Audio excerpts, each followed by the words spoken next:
저는 여러분에게 이번 지난 주일날 어떻게 보면 첫 설교죠. 그래서 함께 충만이라는 설교를 드렸어요. 그래서 함께한다. 목회라는 것은 목사 혼자 하는 것이 아니라 모든 성도들이 함께 목양하는 것입니다. 그렇게 설교했죠. 기억 안 나세요? 예, 함께 하는 것이죠. 항상 기뻐하라, 쉬지 말고 기도하라, 범사에 감사하라. 이거 또 혼자서 안 돼요. 혼자 기뻐하면 어떻게 된다고요? 이상한 사람 되는 거예요. 함께 기뻐하고 함께 감사하고 함께 기도하는 것. 그것이 바로 예배입니다. 그리고 마지막으로 우리의 죄악, 우리의 악한 습관들 혼자서 안 고쳐져요. 소그룹으로 모이고 예배로 모이고 믿음의 종들이 함께 모일 때 죄의 습관을 벗어버릴 수 있는 거예요. 그래서 알코올 중독자들이 혼자서 술을 못 끊습니다. 같이 모여서 함께 결단하고 도와주고, 우리도 마찬가지예요. 하나님께서 그래서 우리에게 능원 침례교회라는 공동체를 주신 줄 믿으시기 바랍니다. 저는 이 시간 지난 주일날 설교했던 그 내용 가운데 특별히 중간 부분이죠. 이것이 하나님의 뜻이다라고 우리에게 주신 그 말씀을 가지고 알겠는데, 이게 하나님의 뜻인 줄 알겠는데 과연 이것을 우리에게 삶에 어떻게 적용할 것인가, 한번 좀 그 부분을 좀 더 확대해서 우리가 짚고 넘어가길 원해요. 여러분, 설교 말씀을 듣는 것이 중요한 것이 아니에요. 그렇죠? 듣고 하나라도 내 것으로 적용하고 지키는 게 더 값진 일인 줄 믿습니다. 그래서 우리 말씀을 한번 읽겠습니다. 너무 짧아서 우리 다 외울 수 있는데, 데살로니가 전서 5장 16절에서 18절 한숨에 읽겠습니다. 시작. 항상 기뻐하라, 쉬지 말고 기도하라, 범사에 감사하라. 이것이 그리스도 예수 안에서 너희를 향하신 하나님의 뜻이니라. 아멘. 오늘 설교 말씀의 제목은 하나님의 뜻 실천하기. 여러분, 하나님의 뜻을 분별하는 방법 아십니까? 하나님의 뜻을 분별하는 법. 열심히 기도하고 열심히 말씀을 읽고 또 신앙생활을 하면 하나님의 뜻이 분별이 되나요?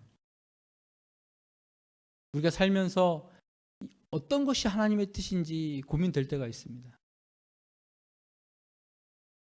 이걸 하는 것이 맞냐, 저것을 하는 것이 맞냐. 학생들이 대학을 지나갈 때 어느 대학을 갈까, 어느 과를 갈까, 이것이 하나님의 뜻인가, 저것이 하나님의 뜻인가. 우리가 직장을 옮길 때도 마찬가지고, 배우자를 선택할 때도 마찬가지고. 그런데 분명한 것은 하나님의 뜻을 발견할 때 우리가 고민하고 있지만 실제적으로 성경에는 하나님의 뜻이 이것이라고 분명히 밝히는 부분이 있어요. 우리가 읽은 말씀 18절에도 보니까 이것이 그리스도 예수 안에서 너희를 향하신 하나님의 뜻이다라고 되어 있거든요.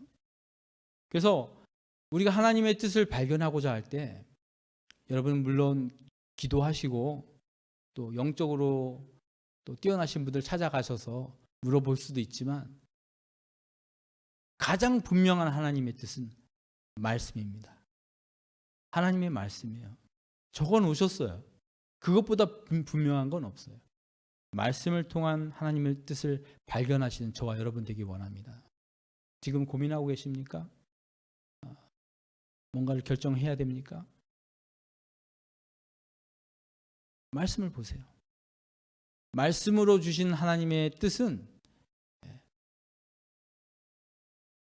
문제가 없습니다.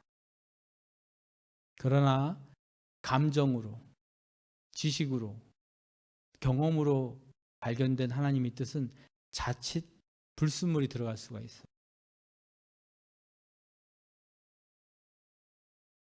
먼저 우리는 하나님의 뜻을 발견하기 위하여 본을 보니까 그리스도 예수 안에서 너희를 향하신 하나님 뜻, 이렇게 얘기가 나옵니다.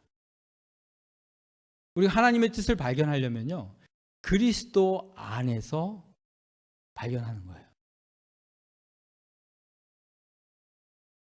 내 안에서가 아니고 내 주관 안에서, 내 경험 안에서 내가 배운 것 가지고 하는 것이 아니라는 거예요.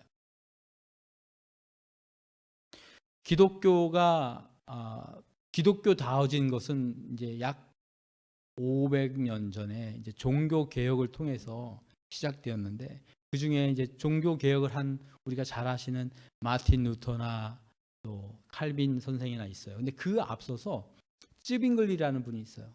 이런 분들이 사실 종교 개혁의 원조예요, 원조. 근데 그분이 하신 얘기가 있어요. 뭐냐면, 내가 하나님 말 뜻을 깨닫는데 방해되는 것이 몇 가지 있는데, 첫 번째가 뭐냐면 자기 생각이, 두 번째가 철학, 세 번째가 신학. 이해가 되십니까?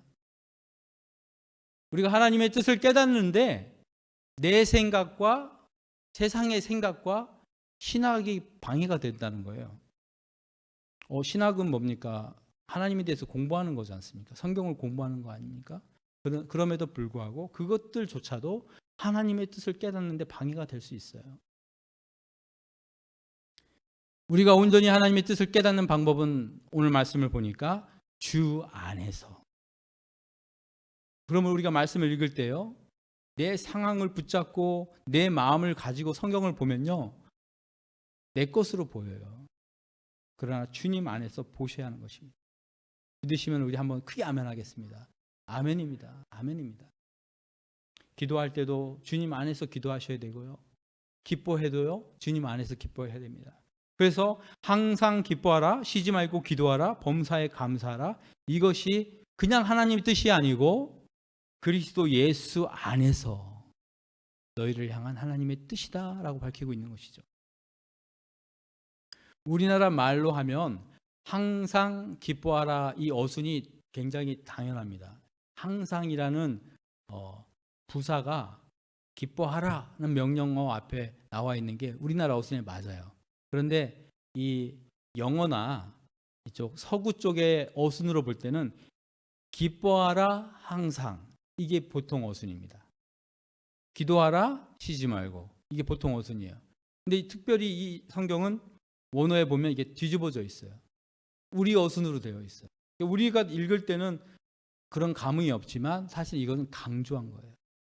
평상시에 기뻐하라 항상인데, 특별히 이 말씀은 항상 기뻐하라.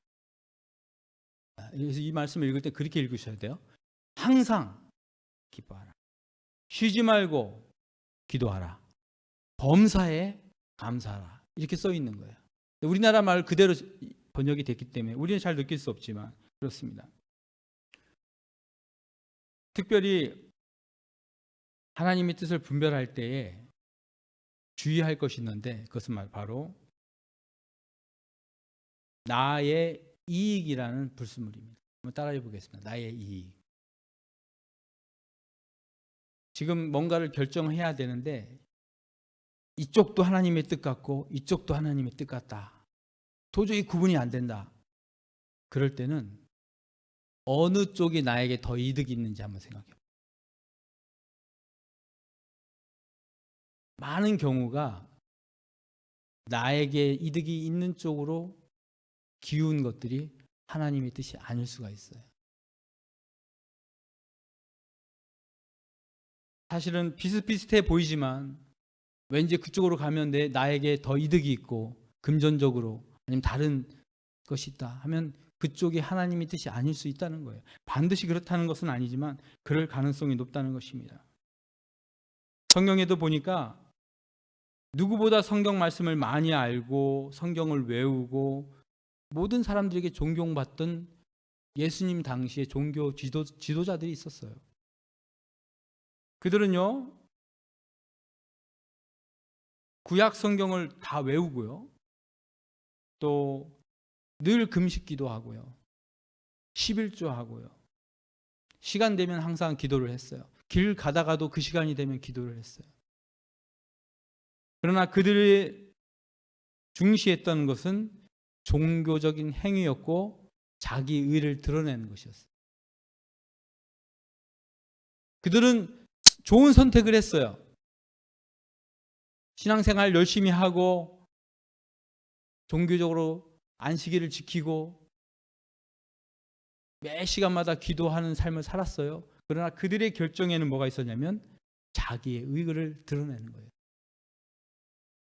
그래서 예수님께서 이들을 뭐라고 불렀냐면, 여러분 예수님도 욕을 하셨어요. 욕을 뭐라고 했냐면 이 독사의 자식들아. 그들이 바로 그때 당시에 유명한 존경받는, 사회에서 존경받는 바리새인들이었어요. 우리 성경에는 바리새인이 나쁘게 나오니까 바리새인들은 나쁜 사람들인가 보다 이렇게 생각하는데 아니에요. 그때 당시에 종교 지도자들, 우리 교회로 치면 담임 목사예요. 또 어떤 사람들은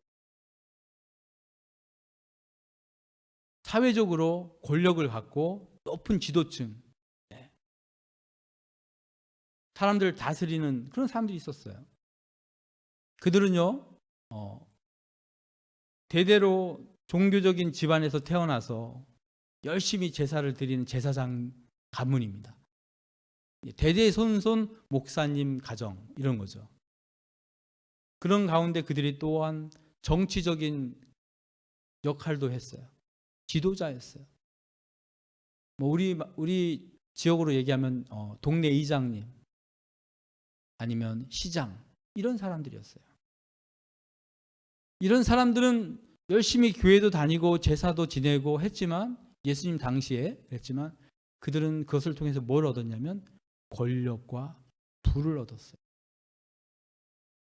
예수님께서 이 바리새인과 사두개인들을 멀리 하셨습니다. 그리고 그들을 책망하셨어요.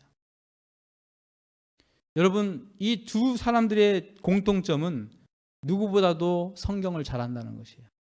누구보다도 종교생활 잘했던 사람들이에요. 누구보다도 당시의 사람들에게 총망받고 존경받고 인정받던 사람들이에요. 그런데 예수님은 그들을 인정하지 않으셨어요. 그리고 그들도 예수님을 인정하지 않으셨어요. 결국 그들이 예수님을 십자가에 못 박아 죽이는 것입니다. 우리가 하나님의 뜻이라고 생각하고 열심히 하는 것들 가운데 하나님의 뜻과 벗어나는 것이 있을 수 있다. 굉장히 무서운 말입니다.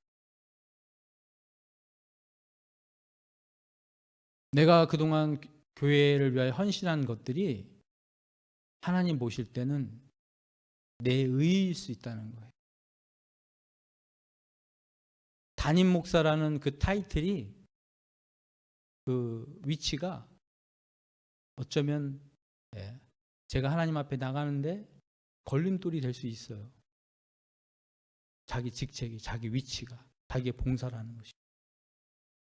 그럴 수 있다는 것입니다. 그거를 깨달을 수 있어야 진정 하나님의 뜻을 분별하는 사람이 되는 것입니다.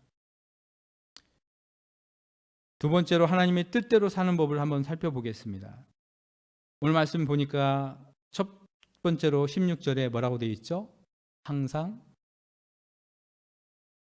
벌써 잊어버리셨습니까? 항상 기뻐하라. 어떻게 해요? 이미 주일 설교를 통해 말씀했습니다. 어떻게 우리가 항상 기뻐할 수 있나? 그리스도 예수 안에서 사는 삶이 항상 기쁜 삶을 사는 비결입니다. 예수님 안에 있지 않고 기쁘다. 교회를 안 다니는데 기쁘다. 그건 좀 걱정해야 할 일이에요. 주님 밖에서 기쁨을 찾는 그 기쁨은 영원한 기쁨이 될 수 없는 것입니다. 더 큰 갈증으로, 더 큰 문제로 다가올 수 있다는 거예요. 여러분 혹시 교회 일 외에 여러분 요즘 여러분의 기쁨을 주는 일이 있습니까? 취미나 사람들을 만나는 거나 운동이나 아니면 드라마. 여러분 교회 나오는 것보다 더 재밌는 일이 혹시 여러분 가운데 있다면 주의하시기 바랍니다. 예수님께서 사마리아에서 한 여인을 만나고 그 여인에게 말씀했던 생명의 샘물, 그것을 우리가 맛보아야 되고 우리 안에서 그것이 넘쳐나야 됩니다. 여러분, 우리가 지금 교회에 나온 이유는 그 물을 맛보기 위함인 줄 믿습니다. 어떤 사람이 샘물을 발견했다, 우리나라에서. 그러면 그것 좋은 일이죠. 예를 들어서 온천을 발견했다. 그럼 어떻습니까? 좋습니까? 좋죠. 온천을 파면 돈이 되지 않나요? 사업이 시작되지 않나요? 그런데 예수님이 살던 그 마을, 중동 지역에서 만약에 샘물을 발견하잖아요.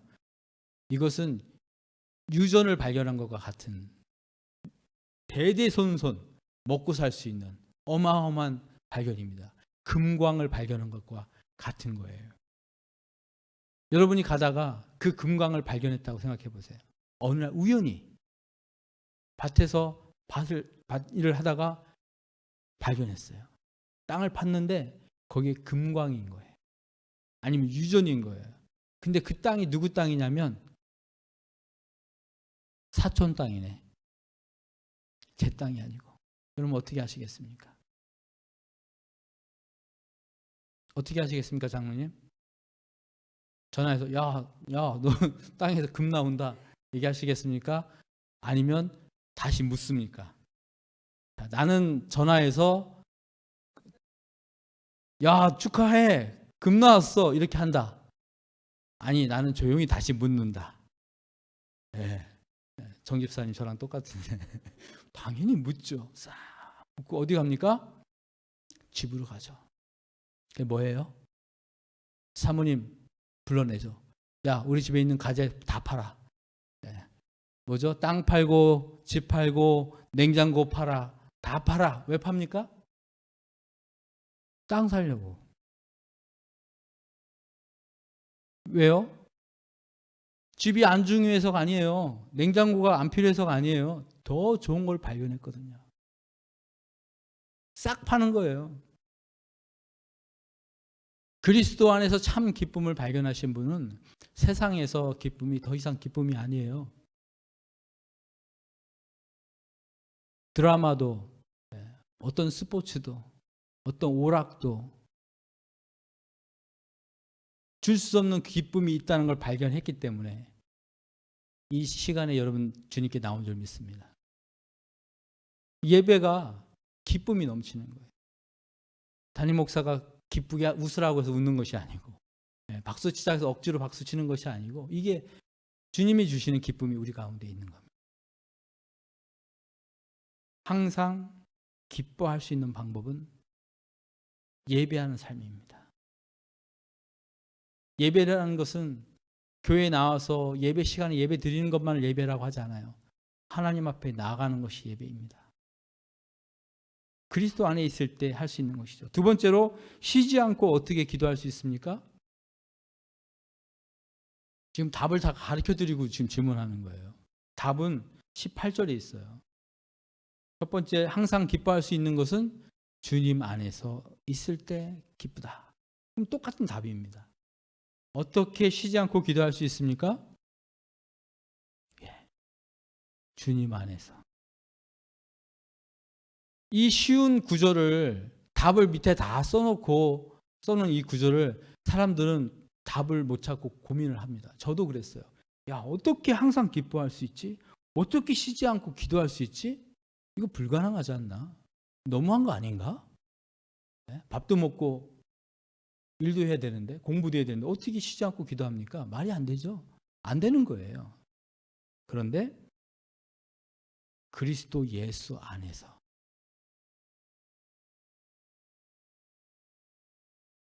기도라는 것은, 제가 지금 세 번째 정도 얘기하는 것 같습니다. 주일 예배와 새벽 예배.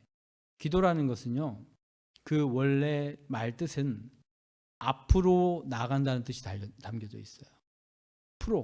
앞으로 나간다는 뜻이 있어요. 나갈 때 그냥 나가는 것이 아니라 자기의 소원을 가지고 앞으로 나가는 것이 기도입니다. 기도라는 것은 무릎 꿇고 두 손 모으고 하나님 앞에 눈 감고 막 이렇게 말하는 것을 기도라고 하지 않고 그 행동이에요.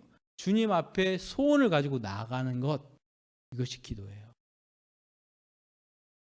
우리가 생각하는 일반적인 기도, 두 손을 모으고 무릎 꿇고 어디서 막 얘기하는 기도를 생각하면 하루 종일 기도하기가 힘들어요. 불가능합니다. 그러나 주님이 어디 계십니까? 내 안에 계시죠. 우리 예수 그리스도를 믿는 사람들 안에는 성령님께서 우리 안에 내주하십니다. 거하십니다. 아예 그냥 안에서 집을 짓고 살고 계셔요. 그분에게 나가는 거예요. 그러므로 운전을 하든 집안에서 살림을 하든 청소를 하든 밭일을 하든 언제든지 우리가 주님께 기도할 수 있어요. 언제든지 예배할 수 있게 된 거예요. 완전 이제는 언제든지 모바일 예배가 가능해요. 항상 연결이 돼 있어요. 그래서 쉬지 않고 기도할 수 있다. 쉬지 않고 주님께 나아가는 것입니다. 주님, 어떻게 하면 좋을까요? 주님이라면 어떻게 하시겠습니까? 특별히 누가 와서 나를 건들 때, 특별히 누가 와서 나를 화나게 할 때, 그럴 때 있지 않습니까? 운전할 때 그럴 때 있지 않습니까? 갑자기 어떤 차가 신호도 안 되고 훅 들어오잖아요. 그러면 어떻게 됩니까?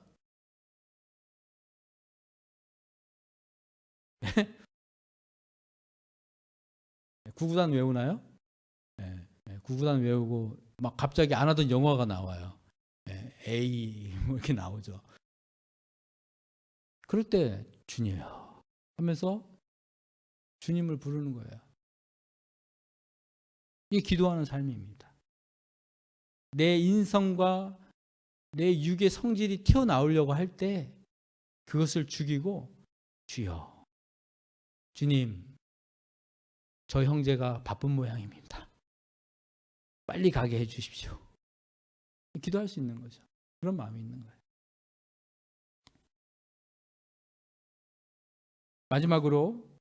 마지막은 아닙니다. 네, 세 번째로 항상 감사할 수 있다. 어떻게 감사합니까? 이제 답을 알았네요. 네, 그리스도 안에서 감사하는 것이.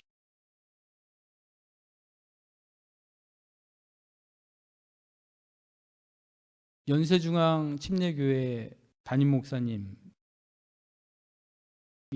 집회를 하시는데 보통 기도를 한 4시간은 해야지 그러시는 거예요.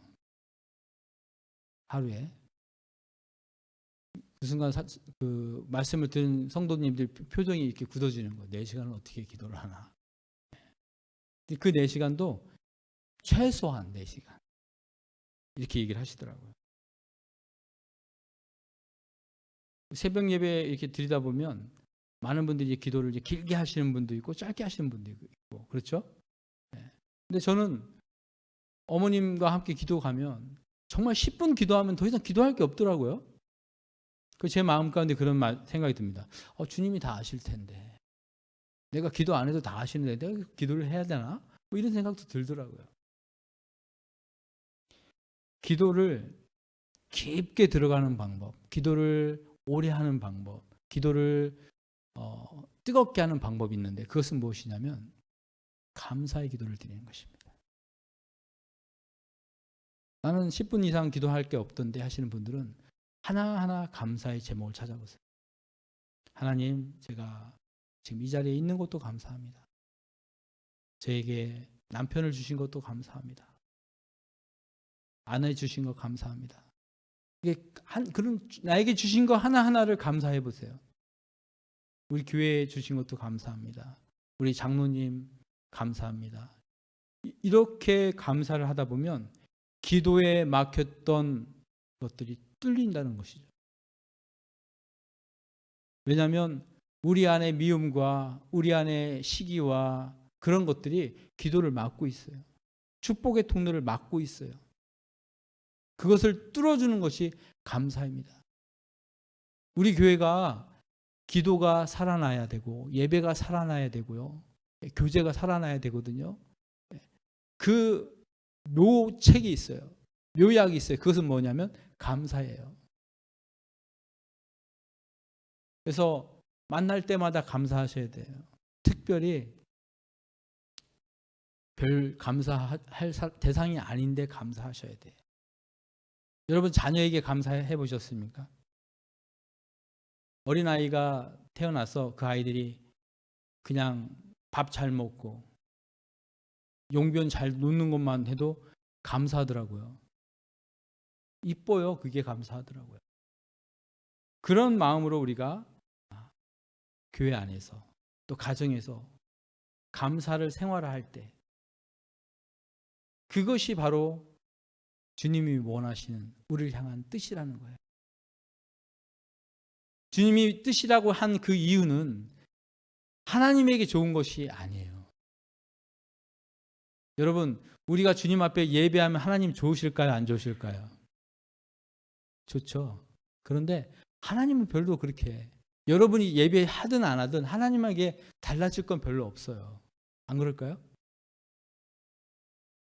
우리가 예배하면 하나님이 와 너무 좋다 이러실까요? 물론 기뻐 받으시지만 하나님은 온전한 분이고 완벽하신 분이기 때문에 내가 예배를 하든 안 하든 그분은 여전히 온전하고 완전하신 분이에요. 여러분 제가 헌금을 하면 하나님이 좋으실까요? 헌금 받았네. 아우 좋아. 이렇게 하실까요? 여러분 하나님에게 있어서 우리의 물질은요 그렇게 큰 것이 아니에요. 하나님이 우리에게 예배하게 하고 찬양하게 하고 헌금하게 하는 것은요 사실 하나님 좋으라고 하신 것이 아니라 우리에게 좋기 때문에 하라고 하신 거예요. 우리가 감사하고 예배하고 기도하고 물질을 드림으로써 하나님께서는 그것을 통하여 우리를 축복하시는 거예요. 우리들이 그걸 어떻게 알 수 있냐? 여러분 자녀들 생각해 보시면 알아요.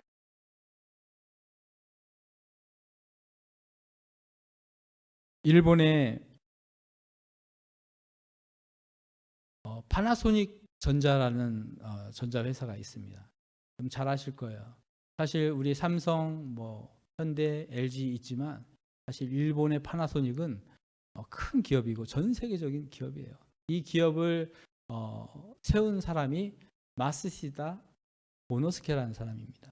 그래서 한국의 기업가들이 이분에게서 경영을 배웠어요. 이분은 경영의 신이라는 별명이 있는 분이에요. 나중에 이제 이름을 마쓰시다 전기에서 이제 파나소닉이라는 회사로 바꿨죠. 이분이 너무나도 그 일대기에 좋은 예화들이 많으신 분인데 나중에 보니까 장로교 신자셨더라고요. 이 마쓰시다 회장이 그 회사에서 직원들을 뽑을 때요. 항상 마지막 최종 입사 결정을 하는 인터뷰를 본인이 했어요.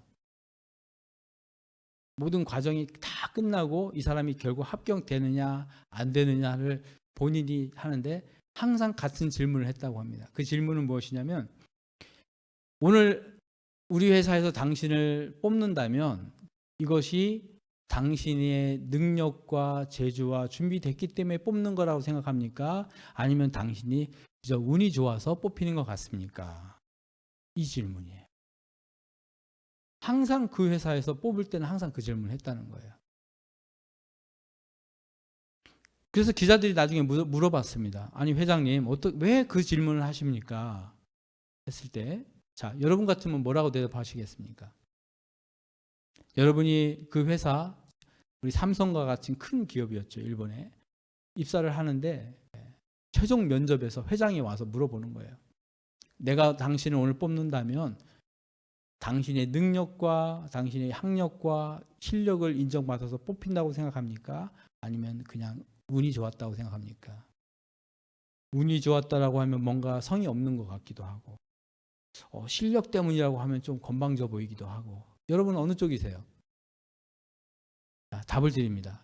이 회장님은 자기 실력과 능력이 인정받은 것입니다. 저는 이 회사에 들어오기에 마땅한 사람입니다. 한 사람들은 다 불합격시켰어요. 그 사람들이 어떤 실력을 갖고 어떤 학력이 있고 경력이 있든지 상관없이 그런 사람 다 자르고 운이 좋았습니다. 라고 하는 사람들만 뽑았어요. 그래서 기자들이 이상하죠. 왜 그렇게 했는지 궁금한 거예요. 물어본 거예요. 왜 그랬습니까? 했을 때 이 마스시다 회장이 뭐라고 얘기했냐면 어차피 최종 면접까지 오는 사람들은 다 그만한 실력을 갖춘 사람들입니다. 그렇죠? 그런데 자기가 이 회사에 들어올 만한 실력이고 그런 재능이 있다라고 그렇게 믿는 사람들은 막상 일을 하다가 어려움이 있으면 불평을 한다는 거예요. 내가 실력이 내가 이런 데 있을 사람이 아닌데. 그리고 더 좋은 조건으로 누가 스카우트 하겠다고 하면 떠난다는 거예요. 그런데 거꾸로 내가 이 회사에 들어온다는 것은 정말 내가 할 수 없는 일이 정말 운이 좋아서 벌어진 일이야 라고 하는 사람들은 일을 하다가 좀 어려운 일이 생겨도 감수한다는 거예요. 그냥 감사한다는 거예요. 받아들인다는 거예요. 인내한다는 거예요. 세상적인 말로 표현할 때는 운이지만 여러분 우리 기독교 신앙 가운데 본다면 그것은 은혜입니다. 내가 이 자리에 쓴 것이 은혜구나. 이렇게 될 수 있었다는 것이 정말 감사한 일이구나. 여러분 지금 여러분이 하고 있는 일 힘드시죠? 지치시죠? 이거 언제까지 내가 이거 해야 되지? 하는 생각이 들 때가 있어요. 근데 그 일조차도 하나님 앞에는 이것도 은혜이고 감사입니다 라고 고백할 수 있으시기 바랍니다.